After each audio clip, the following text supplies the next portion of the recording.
Hello, it's Brendan Payne with Century 21 again, and wanted to get you another video update. The first one that I did was really on what's the impact so far of the COVID here in our market. And then I wanted to share with you this one, which was really more what do we need to be looking for? What are some things that we can anticipate that could be happening over the next 6 to 9 months or so in our market? Now, I'll be the first one to tell you I do not have a crystal ball, but I do watch a lot of numbers and I study the market every single day. So you'll have to make your own decisions. If you want any other details or information or get my opinion on specifics, I'm happy to give them to you, but just want to kind of get some things for you to think about a little bit right now. So let's jump into this. First thing that I believe that we need to be looking for is the impact on the residential demand in our market. As I told you in the last video, we started the year with less inventory than we'd had in the past.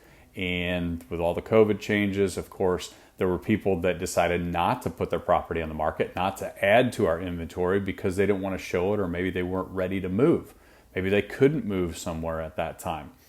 Then you had the people who were already on the market that do want to sell, and they took their homes off because they didn't want to show them anymore. Or they may have had the feeling that nothing was happening. There's no reason to continue on the market, adding days on market in the MLS when there was nobody buying. Now, the reality was there were still people buying, but that was a common perception that if nobody's buying, why be out here? Makes sense. So, limited inventory. Now, what's going to happen going forward? Well, everybody's kind of going through their own process of when they feel more comfortable doing something that they were doing before that they stopped doing. So the people that didn't want to sell because they didn't want to have people going through the homes for whatever reason, couldn't move, that's going to change. They're going to be able to get on the market. The people that were on the market and took them off, they're going to go through their own process, and when they feel comfortable, they're going to get on the market. So I anticipate that we will start seeing inventory pick up. The question is, what happens with the demand? So right now I can tell you the demand's real strong because the people that were ready to buy, they were on their way, they were making moves, then this was just a little blip for them. They were just kind of put 30 days back because they couldn't get down here, couldn't get a motel for a while to stay in. So they're buying. Demand's strong. Question's going to be, what's the impact from our feeder markets? You know, the places where people typically come and move here in the residential side, not the condo and investment side, but the residential side. A lot of those people are coming from areas that were harder hit from the coronavirus than we had here in South Carolina. So that seems logical to believe that there will be at least a good enough demand to make up for the increase in inventory, and maybe a strong enough demand that it actually ends up being more demand than the supply that we have, which is good for sellers. It's a good time to be on the market right now, and it could still continue to be a really good time if the demand outweighs the supply that we've got. Now, I think a variable in there is a lot of times people that are coming from those other markets that have been impacted a little bit higher. If they own a home, then what's their selling market look like? There's a lot of people that want to come here now from those markets, but if they can't find somebody to move in and buy their home, or if they're still in lockdown, we don't get them as a buyer, looking at one of our listings because they can't get someone to look at their listing that they've got to sell. Okay, that's the first thing. The second part I want to cover was the impact on the short-term and long-term rentals. So we've got a high quantity of investment properties in our market. We've got a high quantity of absentee owners in our market, and they're dealing with things where they live and their properties here in South Carolina. So what's that look like?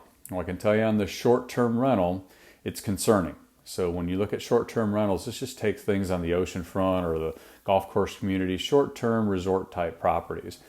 Most of those properties, if they have a mortgage on them, owner has a mortgage and they're using a management company, so that's part of that expense of a management company comes away from the income. Most of those properties at best are going to be break even, and a lot of them cost the owner money every year to keep. So they're out of pocket. But the out-of-pocket's reasonable for that particular owner because they get some time to use it.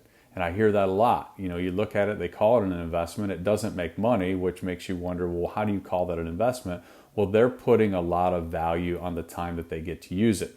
And so that's their plan. That's why they bought the property. And that's okay that it costs them X amount, but now we're in a year where their income's not going to be the same as it normally was. Now, nobody can predict what the income's going to be, but we lost an entire month of short-term rentals, and there will be an impact beyond that, even now that we're open, because I don't anticipate that we're going to have the same occupancy, at least not for probably the next 60 days and maybe for the whole season. So it's going to typically cost that person more this year. If it wasn't making money before, and it was costing them something, it's going to cost them more in 2020. If it was making them a little bit of money, they might be breaking even. And if they were making a decent amount of money because they had no mortgage and did all the rentals themselves, they're probably going to still net less than they did in previous years. That can have an impact on people that decide that they don't want to keep that expense, or they want to put their cash somewhere else that performs better. I anticipate we'll see an increase in inventory in that market for sure as we finish out 2020. The other part is the long-term rentals. Long-term rentals, of course, we're a service industry heavy market. And so there are going to be plenty of people that own long-term rentals, condos, and single-family homes that are not getting rent right now. Here's the tough fact about a lot of properties that were bought as, quote, investments in the last 3 years. There are a lot of people that bought investment properties in the last 3 years, and those properties didn't cash flow. So just kind of like I mentioned earlier on the condos, there are people that bought properties and they were at best maybe break even, or maybe they made a little bit of money, but they got mortgages on them because they were buying with the intention or the hope that they would make their money on the appreciation. That's a dangerous investment strategy. So now, if their tenant's not paying for 90 days and they don't get any relief from that, then how long can they continue to keep those properties when they're not getting paid for them? Now, somebody has property that cash flows fine, or they bought it cash and the numbers are good, then it's not fun to have somebody not paying their rent, but that's not going to put them in a position where now they have to dump that property. So those two areas in the investment properties are one I'm watching very, very closely. And we know what's out there with no evictions and stuff like that on the long-term rentals. So that could have a big impact on the owners of those properties. The third thing that I want to make you aware of is what the long-term economic impact is. We don't know. So up to this point, we can speculate, and we know there was a lot of things that don't work for long-term economic positive impact, like people were out of work, and then we had stimuluses, 2, 3, however many more that will show up. But right now, we haven't really started to see what that means down the road. So as we continue to go through this, then that's really going to be the story that we have to figure out. So the people that may be out of a job here and have to move somewhere else, but they bought a home in the last 2 or 3 years and they only put down, 3%, and they did, a loan where they don't have any equity now in the property. How does that person move for a new job? People that are absentee owners and own properties that they bought that now they have to sell because of job loss and something like that.